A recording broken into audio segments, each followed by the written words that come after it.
ಉತ್ತೀರ್ಣಕ್ಕೆ ಸ್ವಾಗತ. ಕ್ಯೂಬಾದ ಮೇಲೆ ಅಮೆರಿಕ ವಿಧಿಸಿರೋ ಹೊಸ ನಿರ್ಬಂಧಗಳ ಕುರಿತಾದ ಒಂದು ಸಂಕ್ಷಿಪ್ತ ವರದಿ ಇದು. ಅಮೆರಿಕ ಮತ್ತು ಕ್ಯೂಬಾ ನಡುವಿನ ದಶಕಗಳಷ್ಟು ಹಳೆಯ ಸಂಘರ್ಷ ಇದೀಗ ಮತ್ತೊಂದು ಗಂಭೀರ ಹಂತ ತಲುಪಿದೆ. ಯಾಕಂದ್ರೆ ಅಧ್ಯಕ್ಷ ಡೊನಾಲ್ಡ್ ಟ್ರಂಪ್ ಕ್ಯೂಬಾದ ತೈಲ ಪೂರೈಕೆ ನಿಲ್ಲಿಸೋಕೆ ರಾಷ್ಟ್ರೀಯ ತುರ್ತು ಪರಿಸ್ಥಿತಿ ಘೋಷಿಸಿದ್ದಾರೆ. ಮೊದಲನೆಯದಾಗಿ ಈ ಆದೇಶದ ಹಿಂದಿನ ಉದ್ದೇಶವಾದರೂ ಏನು? ಇದರ ಮುಖ್ಯ ಗುರಿ ಕ್ಯೂಬಾದ ಸರ್ವಾಧಿಕಾರಿ ಆಡಳಿತಕ್ಕೆ ಜೀವನಾಡಿಯಾಗಿರೋ ತೈಲ ಪೂರೈಕೆಯನ್ನೇ ಕಟ್ ಮಾಡೋದು.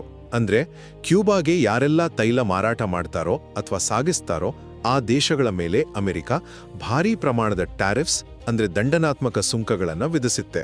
ಎರಡನೆಯದಾಗಿ ಈ ರಾಷ್ಟ್ರೀಯ ತುರ್ತು ಪರಿಸ್ಥಿತಿ ಘೋಷಣೆಯ ಮಹತ್ವವೇನು ನೋಡಿ.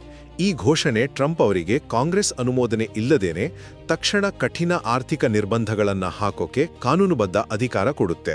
ಕ್ಯೂಬಾದಿಂದ ಅಮೆರಿಕದ ರಾಷ್ಟ್ರೀಯ ಭದ್ರತೆಗೆ ಅಪಾಯ ಇದೆ ಅನ್ನೋ ವಾದವನ್ನ ಇದಕ್ಕಾಗಿ ಬಳಸಲಾಗಿದೆ.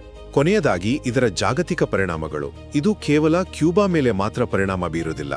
ಅದರ ಜೊತೆ ವ್ಯಾಪಾರ ಇಟ್ಕೊಂಡಿರೋ ರಷ್ಯಾ, ವೆನೆಜುವೆಲಾ, ಮೆಕ್ಸಿಕೋದಂಥ ದೇಶಗಳ ಮೇಲೂ ಗಂಭೀರ ಪರಿಣಾಮ ಬೀರಲಿದೆ. ಇದು ಅಂತಾರಾಷ್ಟ್ರೀಯ ಮಟ್ಟದಲ್ಲಿ ರಾಜತಾಂತ್ರಿಕ ಸಂಘರ್ಷಕ್ಕೆ ಕಾರಣವಾಗಬಹುದು.